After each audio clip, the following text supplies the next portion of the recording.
Hello प्यारे बच्चों। आज हम कक्षा 6 की विज्ञान की कार्य पुस्तिका के अध्याय 7 पौधों को जानने के बारे में पढ़ेंगे। तो शुरू करते हैं। तुमने अपने आसपास कई पेड़ पौधे देखे होंगे। नीचे दिए गए चित्र में पौधे के विभिन्न अंग दिखाए गए हैं। इन्हें ध्यान से देखो। तुम एक पौधा उखाड़ कर लाओ, उसका चित्र बनाकर उसके विभिन्न भागों को नामांकित करो। हो सके तब तक किसी खरपतवार या घास का पौधा ही उखाड़ कर लाएं। तो हमने एक पौधे का चित्र बनाया है। इसके विभिन्न भाग जड़, तना, पत्तियाँ, फल, फूल और कलिका। तो ये इस प्रकार आप चित्र बनाएंगे। बढ़ते हैं आगे। प्रश्न 2। चना व मक्का की जड़ों के चित्र दिए गए हैं। इन्हें ध्यान से देखें और नीचे दी गई जगह में इन्हें देखकर अंतर लिखो। तो ये किसकी जड़ है? चना। और ये किसकी जड़ है? मक्का। तो चना में कौन सी जड़ पाई जाती है? मूसला जड़। इसमें एक मुख्य जड़ होती है जिसमें से कई शाखाएं निकलती हैं। ये अधिक गहराई तक जाती है। अगला, मक्का में कौन सी जड़ पाई जाती है? रेशेदार जड़। इनमें कोई मुख्य जड़ नहीं होती तथा ये अधिक गहराई तक नहीं फैलती। अगला प्रश्न, चने की जड़ डैश का उदाहरण है। तो किसका उदाहरण है? रेशेदार या मूसला? तो ये मूसला जड़ का उदाहरण है। मक्के की जड़ किसका उदाहरण है? रेशेदार जड़ का उदाहरण है। अगला प्रश्न, तुम अपने स्कूल के बगीचे या आसपास उगी खरपतवार, घास आदि की जड़ सहित उखाड़कर उनकी जड़ का अवलोकन करो। अपने अवलोकन के आधार पर सारणी भरो। तो क्रम संख्या, पौधे का नाम और जड़ का प्रकार। तो घास का पौधा उखाड़ेंगे तो उसमें कौन सी जड़ पाई जाएगी? रेशेदार जड़। अगला, धनिये का पौधा, तो उसमें कौन सी जड़ है? मूसला जड़। चना, पुदीना, इसमें भी कौन सी जड़ पाई जाती है? मूसला जड़। मक्का और बाजरा, इनमें कौन सी जड़ पाई जाती है? रेशेदार जड़। तो हमने देखा घास, मक्का और बाजरा में कौन सी जड़ें पाई जाती हैं? रेशेदार जड़ें।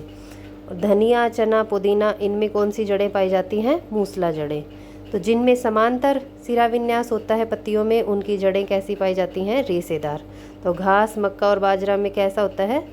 रेशेदार। अगला प्रश्न, तुम अपने आसपास पाए जाने वाले पेड़ों, शाखों व झाड़ियों को ध्यान से देखो। तुम्हें इन तनों में क्या अंतर दिखाई दिया? शाख, इनका तना हरा व कोमल होता है। जो छोटे छोटे घास वाले पौधे हो, ये क्या कहलाते हैं? शाख। अगला है झाड़ी। झाड़ी क्या होता है? तना कठोर परंतु अधिक मोटा नहीं। अगला पेड़, तना मोटा व कठोर होता है। अगला, तुम पेड़ व झाड़ी को किस प्रकार पहचानोगे? पेड़ का तना कठोर, चौड़ा व अधिक लंबा होता है, जबकि झाड़ी का तना कम लंबा और चौड़ा होता है। आगे, लता दो प्रकार की होती है, लता या बेल। कुछ जमीन पर रेंग कर बढ़ती हैं और कुछ किसी सहारे से लिपट कर ऊपर की ओर बढ़ती हैं। तो ये कुछ चित्र दिए गए हैं। इनमें से हमने छांटना है कि कौन सी आरोही लता है और कौन सी विसर्पी लता है। आरोही लता मतलब किसी का सहारा लेकर चढ़ने वाली लताएं, और विसर्पी जो जमीन पर लेटी रहती हैं। तो आरोही बेल कौन सी होगी? अंगूर की बेल। और अवरोही मतलब विसर्पी जो जमीन पर लेटी रहती, तरबूज या शकरकंद। नेक्स्ट, तना पौधे को किन किन कार्यों में मदद करता है? तो तना पौधे को सहारा देता है। तो पहला काम क्या हो गया? तना पौधे को सहारा प्रदान करता है।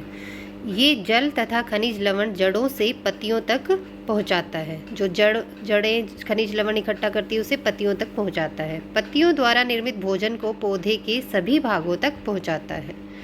जो पत्तियां भोजन बनाती है उसे सभी भागों तक पहुंचाने का काम भी कौन करता है? तना। अगले प्रश्न में कहता है, तुमने स्कूल में, घर के आसपास, अपने गांव में कई प्रकार के पेड़ पौधे देखे होंगे। उनमें से कुछ शाख, झाड़ी व लता कहते हो। उनमें उनके नाम सारणी में लिखो। तो पहला क्या है? शाख। शाख कौन कौन से होते हैं? घास, धनिया, पालक, गेहूं, चना, जिनका तना कैसा होता है? हरा, वो क्या कहलाते हैं? शाख। अगला है झाड़ी। झाड़ी जिनका तना थोड़ा कठोर होता है, लेकिन जिनकी शाखाएं नीचे से ही शुरू हो जाती, तने की शाखाएं नीचे से ही शुरू हो जाती है छटनी, जैसे गुलाब, नींबू, गुड़हल, बेर, तुलसी, जिनका तना थोड़ा सा कठोर होता है, शाख से कठोर होता है लेकिन वृक्षों से या पेड़ों से कमज़ोर होता है। नेक्स्ट है पेड़। पेड़ शाख और झाड़ी दोनों से बड़े होते हैं और ये बहुवर्षीय होते हैं, कई कई साल तक जिंदा रहते हैं। ये का तना कठोर और मजबूत होता है, जैसे आम, नीम, पीपल, बरगद। आगे है लता। लता कौन सी होती है? दो तरह की, क्रीपर और क्लाइंबर, विसर्पी और आरोही। जैसे खीरा की बेल, शकरकंद, अंगूर, तरबूज, लौकी। जो बेल वो पौधे होते हैं जो अपने सहारे आप से खड़े नहीं, जिनको सहारे की आवश्यकता होती है। तो ये थे विभिन्न प्रकार के पौधे, शाख, झाड़ी, वृक्ष और लताएं। बढ़ते हैं आगे। सोचो और बताओ। हमें क्या दिखाई दे रहा है? एक मूली का पौधा और एक आलू का पौधा। मूली का पौधा क्या है? एक जड़, और आलू का पौधा तना। प्रश्न क्या कहता है? ऊपर बने चित्रों के आधार पर बताओ कि मूली के पौधे का कौन सा भाग है? तो मूली कौन सा भाग है? जड़। गाजर क्यों है? क्योंकि ये एक मूसला जड़ है। और ऐसे तो और उदाहरण, जैसे गाजर, चुकंदर, सलजम, ये सब भी क्या हैं? जड़ें। पहले प्रश्न में कहता है आलू के पौधे का कौन सा भाग है आलू? उत्तर का कारण बताते हुए ऐसे दो और उदाहरण। तो आलू पौधे का कौन सा भाग है? तना। आलू कौन सा भाग है? भूमिगत तना। दूसरे दो और पौधे कौन कौन से हैं? अदरक, शकरकंद, प्याज आदि। तो ये सभी क्या हैं? भूमिगत तने। नीचे दिए गए चित्र में पुष्प के विभिन्न भागों को पहचान कर उनके नाम लिखो। तो सबसे नीचे वाला जो भाग होता है हरे रंग का, वो बाह्य दल।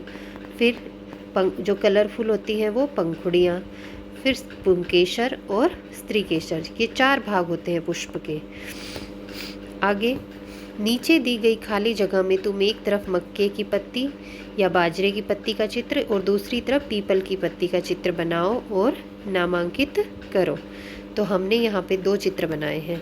एक में हमने समांतर सिराएं और दूसरे में हमने जालिका रूपी सिरा विन्यास। तो देखिए चित्र, ये कौन सा चित्र है? मक्का। मक्का में सिरा विन्यास कैसा होता है? समांतर। और पीपल की पत्ती में कैसा होता है? जालिका रूपी सिरा विन्यास। तो मक्का में सिराएं कैसी होती है? समांतर। और पीपल के पत्ते में कैसी होती हैं? जालिका रूपी। तो ये मक्का का चित्र है, मक्का की पत्ती का। तो इसमें कैसी सिरा विन्यास है? समांतर सिरा विन्यास। ये पीपल की पत्ती है, इसमें सिरा विन्यास कैसा है? जालिका रूपी सिरा विन्यास। एक मध्य सिरा होती है और उसमें से और सिराएं बटी होती हैं। इन पत्तियों में किस तरह का सिरा विन्यास है? तो मक्का में कैसा सिरा विन्यास है? समांतर सिरा विन्यास। और पीपल में जालिका रूपी सिरा विन्यास। आगे क्या कह रहा है? बाजरे की तरह की कुछ और पत्तियों के उदाहरण दो जिनमें बाजरे की पत्तियों में कैसा सिरा विन्यास होता है? समांतर। तो इसका क्या हो जाएगा? मक्का, जवार, गन्ना, घास, ये सब कैसी सिरा विन्यास होती है? समांतर सिरा विन्यास। पीपल की पत्तियों की तरह, पीपल में कौन सा है? जालिका रूपी सिरा विन्यास। तो इसमें के जैसी और कौन सी पत्तियाँ होंगी? आम, जामुन, अमरूद आदि। आगे तुम एक गुड़हल का फूल लाओ और उसे सुखाकर नीचे दिए गए खाली जगह पर चिपकाओ और उसके विभिन्न भागों को नामांकित करो। तो हमने एक चित्र बनाया, इसमें कौन कौन से भाग है? बाह्य दल हरे रंग का, रंगीन पंखुड़ियाँ, वर्तिकाग्र, पुंकेसर और स्त्रीकेसर। आगे क्या कहता है? गतिविधि 3, गुड़हल व सरसों के पुष्प का अवलोकन करो और नीचे दी गई सारणी को भरो। पुष्प का नाम गुड़हल, पंखुड़ियों के रंग व उनकी संख्या। तो गुड़हल में कितनी पंखुड़ियाँ होती है? 5। और रंग क्या होता है? लाल। बाह्य दलों की संख्या कैसी होती है और रंग क्या होता है? तो रंग बाह्य दल का कैसा होता है? हरा। और संख्या कितनी होती है? 5। पंखुड़ियाँ जुड़ी या स्वतंत्र हैं? तो पंखुड़ियाँ कैसी होती हैं? स्वतंत्र। पुंकेसर स्वतंत्र या पंखुड़ी से जुड़े हुए। तो पुंकेसर कैसे होते हैं? स्वतंत्र। स्त्रीकेसर है या नहीं? हाँ है। हमने देखा कि वर्तिकाग्र और उसको हम देखेंगे खोल के, तो उसके अंदर हमें क्या दिखाई देगा? बीजांड। आगे सरसों का पुष्प। तो सरसों के पुष्प की पंखुड़ियों का रंग कैसा होता है? पीला। और संख्या कितनी होती है? 4। कितनी पंखुड़ियाँ होती? 4। और बाह्य दल की संख्या कितनी होती है? 4। और बाह्य दल का रंग कैसा होता है? हरा। पंखुड़ियाँ जुड़ी या स्वतंत्र हैं? तो पंखुड़ियाँ स्वतंत्र होती हैं इसकी भी। सरसों के फूल देखें ना तो उसकी पंखुड़ियाँ अलग अलग होती हैं। स्वतंत्र मतलब अलग अलग। पुंकेसर स्वतंत्र है या पंखुड़ी से जुड़े हुए? तो पुंकेसर भी कैसे होते हैं इसमें? स्वतंत्र। और स्त्री केसर मौजूद होता है? हाँ, इसमें स्त्री केसर भी मौजूद होता है। आगे, पत्तियों में सिराओं का प्रतिरूप कहलाता है? सिरा विन्यास। जो सिराएं होती हैं पत्तियों में वो उनको हम पूर्ण रूप से क्या कहते हैं? सिरा विन्यास। तो पंखुड़ियों के बाहर की ओर पाई जाने वाली संरचना। पंखुड़ियों के बाहर सबसे बाहर क्या पाया जाता है? बाह्य दल। आगे ये चित्र दिया है, इसमें पंखुड़ियाँ और बाह्य दल और पुंकेसर दिखाया हुआ है हमें। ये किसका पुष्प है? गुड़हल का पुष्प। वे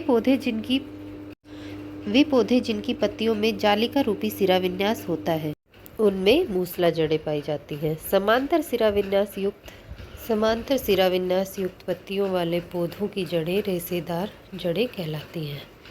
आगे, तुम्हारे आसपास पाए जाने वाले पेड़ पौधों की पत्तियां इकट्ठी करो और इनके सिरा विन्यास के आधार पर नीचे दी गई सारणी भरो। पत्ती का नाम? पीपल, आम। तो सिरा विन्यास कैसा होगा? जालिका रूपी। जड़ का प्रकार कैसा होगा? मूसला जड़। मक्का, बाजरा समांतर सिरा विन्यास और जड़ कैसी होंगी? रेशेदार जड़। धनिया, पुदीना जालिका रूपी सिरा विन्यास, मूसला जड़। घास और गेहूं में समांतर सिरा विन्यास और जड़ें कैसी होंगी? रेशेदार जड़ें। तो ये थी पत्तियों के नाम, उनकी में पाए जाने वाले सिरा विन्यास और जड़ें।